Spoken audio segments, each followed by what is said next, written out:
Electric scooter জগতে first time both আর 14 inches wheel, 14 wheel, সাথে লটস অফ ফিচার্স, সাথে সামনে এলইডি ডিআরএল প্রজেক্টর লাইট, আর one of the biggest electric scooter ever, the one only আরবানের মতো brand রাফটার টু কোসে দ্য প্লিজ কাম ব্রাদার।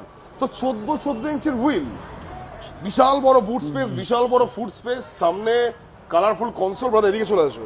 তো নিউ ইয়ার স্পেশাল বর্ধমানে এসে দূর থেকে নিউ ইয়ার স্পেশাল এই মডেলটা আচ্ছা অল ফিচার্স কমপ্লিট।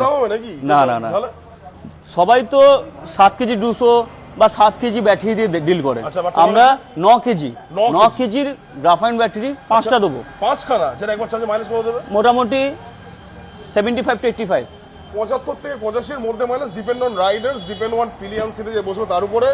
ঠিক আছে, প্রাইস কেমন আসবে? প্রাইস শুধুমাত্র কত জানুয়ারির জন্য জানুয়ারির জন্য 68,999 অনলি। 68,999 টাকায় ভাই এরকম quality electric scooter. Down payment 20,000 বলি না 15 থেকে 20,000? ম্যাক্সিমাম 10 থেকে 12,000 টাকা। 10 থেকে 12,000 পকেটে করে আনো এখান থেকে, যাতে বাজাজ ফিনান্স কাজ আর তাদের জন্য হবে, যাদের নেই তারা তোমরা খুলিয়ে করিয়ে দেবে। খুলিয়ে করে দেবো, প্লাস যাদের লিমিট থাকবে বাজাজ কার্ডে তাদের জিরো ডাউন পেমেন্টে হয়ে যাবে। ভাই আর কি চাও? The one only Urban electric wheels. প্রতি কটা ইলেকট্রিক স্কুটারের সাথে helmet, floor mat, rain cover থাকছে, এভরিথিং ফ্রি, প্লাস 2 ইয়ার্স তো ওয়ারেন্টি পেয়ে যাচ্ছে গাড়ির সাথে। Warranty guys. The one only Urban electric wheels Bardhaman.